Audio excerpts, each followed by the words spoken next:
1978 میں، یعنی آج سے تقریباً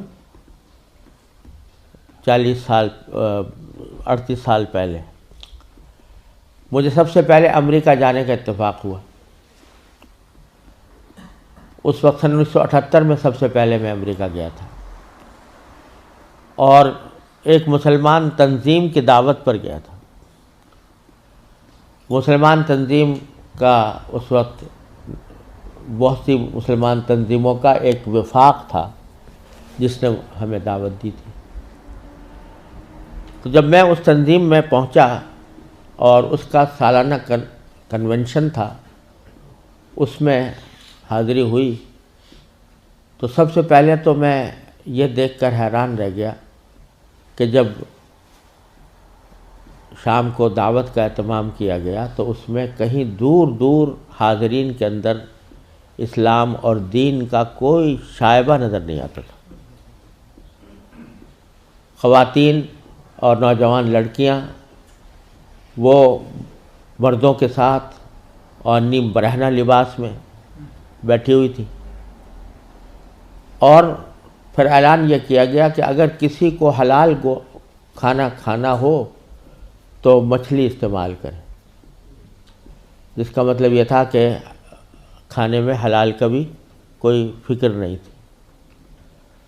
وہاں بیٹھنا مشکل ہو گیا، ہم لوگ کہیں الگ چلے گئے۔ اس کے بعد معلوم ہوا کہ ایک رقص و سرود کی زبردست محفل منعقد ہوئی۔ ایک بوٹنگ کا پروگرام تھا، اس بوٹنگ کے پروگرام میں سارا جو پروگرام تھا وہ رقص و سرود کی محفل میں گم ہو کر رہ گیا۔ یہ سارے نظارے دیکھنے کے بعد جب مسلمان تنظیم جس نے دعوت دی تھی اس کے سربراہ سے میں نے شکوہ کیا کہ بھائی آپ نے یہ مسلمان تنظیم ہے اور اس میں کہیں دور دور بھی کوئی شائبہ دین کا نظر نہیں آتا، تو آپ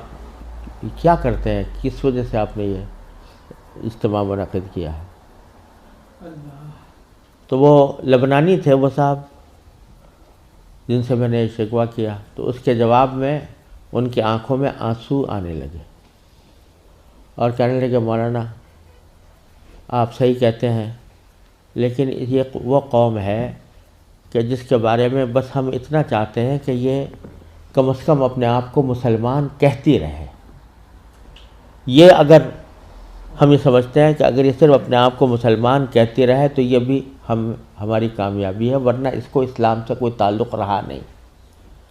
ان کے آباء و اجداد کھانے پینے کی تلاش میں، تجارت اور معیشت کی تلاش میں یہاں آئے تھے، ان کو اپنے بچوں کی تعلیم و تربیت کی کوئی فکر نہیں تھی۔ یہ اسی ماحول کے اندر پلے بڑے ہیں، اور اس کے نتیجے میں ان کو دور دور بھی کہیں ان کے اندر کوئی شائبہ دین کا نظر نہیں آتا۔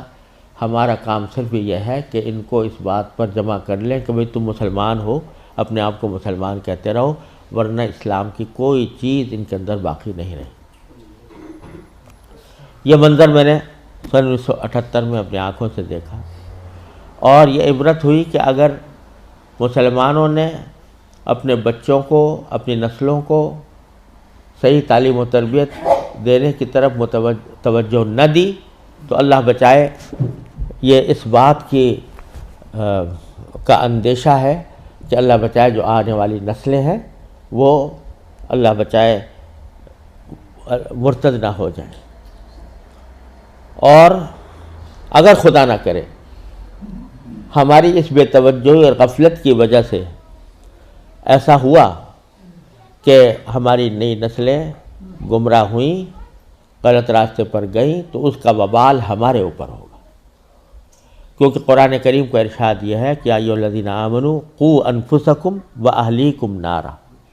جہنم سے بچانا صرف انسان کے لیے اپنا فرض نہیں ہے کہ وہ خود اپنے آپ کو بچائے، بلکہ اپنے گھر والوں کو بچانا بھی اس کی اپنی ذمہ داری۔ اور یہ بڑے شرم کی بات ہوگی کہ ہمارے آباء و اجداد نے ہمیں اللہ تعالیٰ کے فضل و کرم سے ایمان اور اسلام کی دولت ورثے میں عطا فرمائی، اور ہم اپنی اولاد کو اللہ بچائے غلط راستے کے اوپر ڈالنے کے ذمہ دار بنے۔ اس سے زیادہ شرم کی، اس سے زیادہ نقصان کی کوئی اور بات نہیں ہو سکتی۔ لہٰذا یہ مسئلہ جس اہمیت کے ساتھ توجہ کا محتاج ہے، اللہ تعالیٰ کا بڑا فضل و کرم ہے، اب حالات میں تبدیلی آ رہی ہے، خاص طور سے انگلینڈ میں اور امریکہ میں بھی اب بہت مسلمانوں کو اس طرف توجہ ہوئی ہے، ادارے قائم ہو رہے ہیں، لیکن جس پیمانے پر ضرورت ہے اس پیمانے کی ابھی تک کمی ہے، اور اس کا واحد علاج یہی ہے کہ جس کے دل میں بھی یہ درد ہے وہ دامے درہمے قدمے سخنے جس طرح بھی ہو سکے وہ ایسے ادارے قائم کرنے کی کوشش کرے، ان اداروں کے ساتھ تعاون کرے، اس میں اپنے بچوں کو بھیجنے کا اہتمام کرے۔ لوگ چندے کرتے ہیں، ٹھیک ہے، چندہ بھی مالی وسائل کو جمع کرنے کے لیے وہ بھی ایک اہم چیز ہے، لیکن زیادہ اہم چندہ یہ ہے کہ اپنی اولاد کو